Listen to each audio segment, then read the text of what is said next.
It's a war declared now. It's official. It's a war declared that is between UDA or President William Samuel Ruto and the new gang in the city. And we talk about the new gang in the city or the new coalition in the city or in this country. I'm talking about the coalition of Babu, Owino, Sifuna, that is Orengo, Hamisi, and RAILA Odinga. I said this sometimes back, and you guys did not get me serious because maybe I'm not that popular. But now it's that time you guys need to start getting me seriously on whatever I tell you.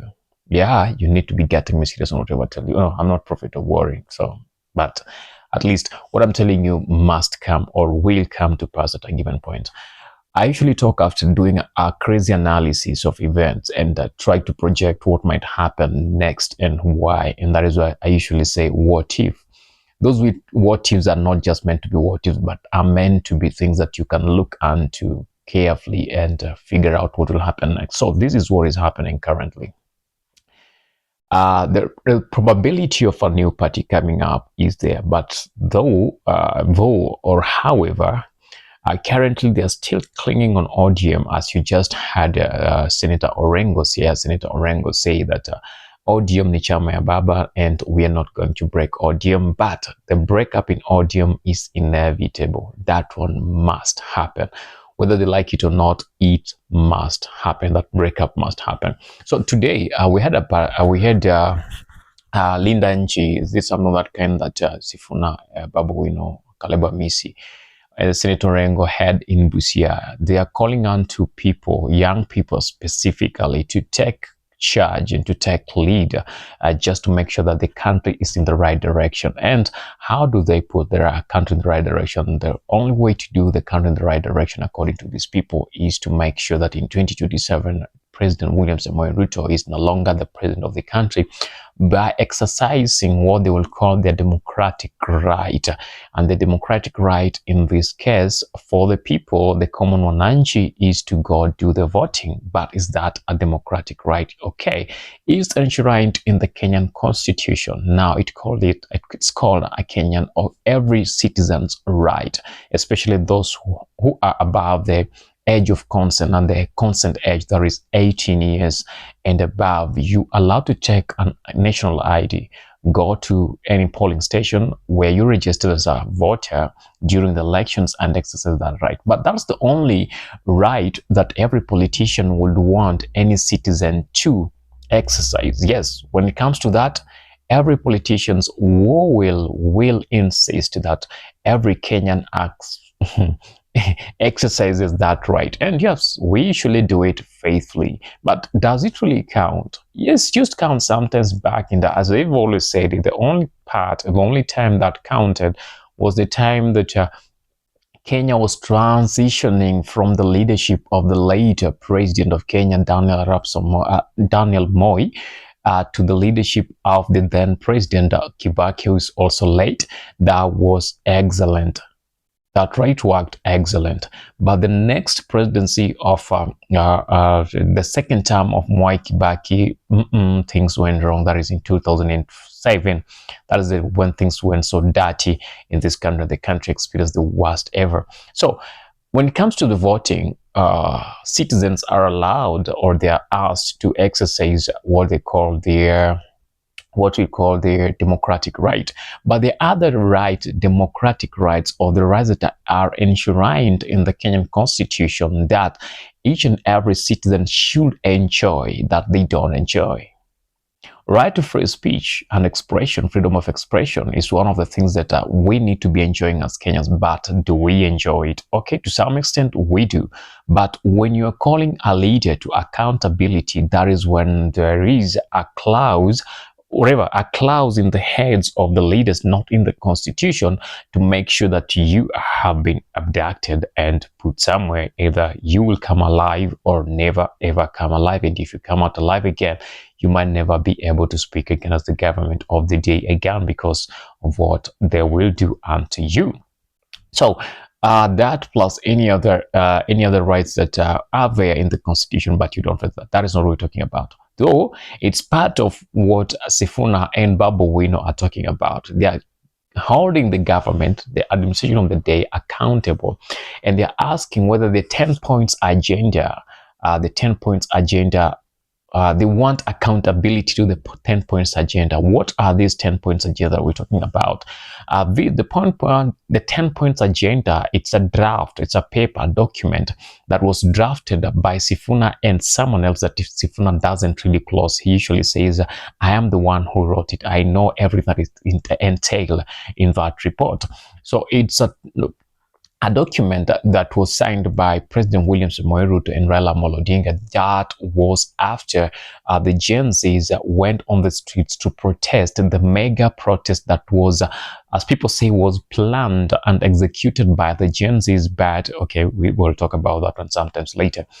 Planned and executed by the Gen Zs on June 25th. It has been famously known as the June 26th protest, the first time that the Kenyan Gen Zs were able to break into the Kenyan parliament demanding the living cost, or demanding that the Finance Bill 2025, 2024, 25 not to be 2025, 26 not to be passed because it had some punitive taxes that was so way above the reach of every Mwananchi, when the life and the living standard, the economy of the country was way higher.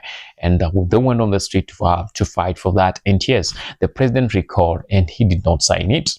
And after that, there were other deaths and abductions of other young people who were so key in that planning and execution. And some were not even key, but their faces were able to be seen during those protests. And these people started just disappearing. Some found dead and all that, the case of Juang. And after that, they came up, UDA and ODM came up. ODM was representing the people, but they were not part of the planning of the man. But now, as usual, Baba had to come in, the late Baba, Raila Odinga, had to come in and talk. And after the talks, they had that agreement. After the agreement, it told that the sitting government should work unto accomplishing the 10 points agenda that Sifuna, the Secretary General ODM, feels that up to now, none of those agendas have been fulfilled. None of them have been worked onto. And that is why they are walking around. They have started their campaigns around the country, calling on to the young people to linda nchi. So yet to understand what is the final objective, what is their final objective when it comes to their rallies.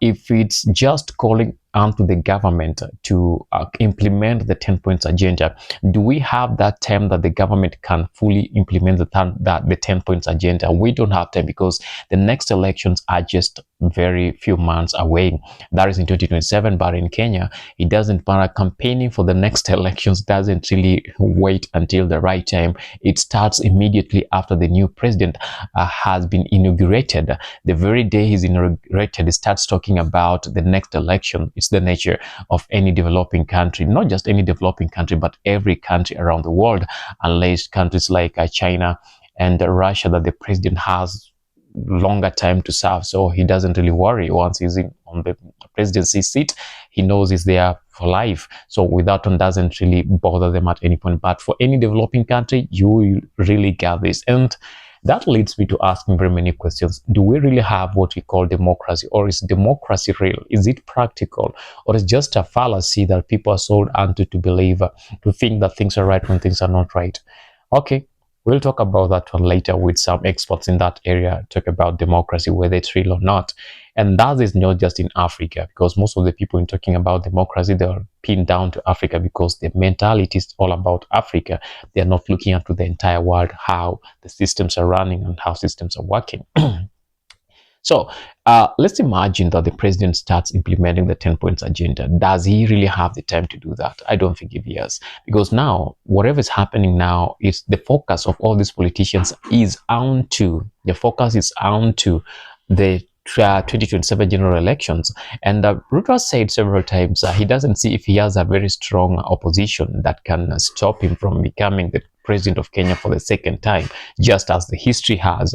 Mwai Kibaki was president of Kenya for 2 terms, Uhuru Kenyatta president of Kenya for 2 times, though all those 2 terms were terms that were full of full of issues. They were not just smooth terms; they were terms full of issues. And he said it's not new that he should also be a president of Kenya for 2 terms. So basically, he will be the president of Kenya for 2 terms. That is what he has concluded. But on this other end, each and every person, each and every other political party is really fighting and fighting so much to stop the second term of President William Samoei Ruto.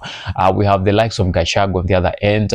We have the likes of Jubilee. We have the likes of Martha Karua, People Liberation Party. We have all these other parties that are coming. We have someone called Patrick Osoi, who is also coming in for the same.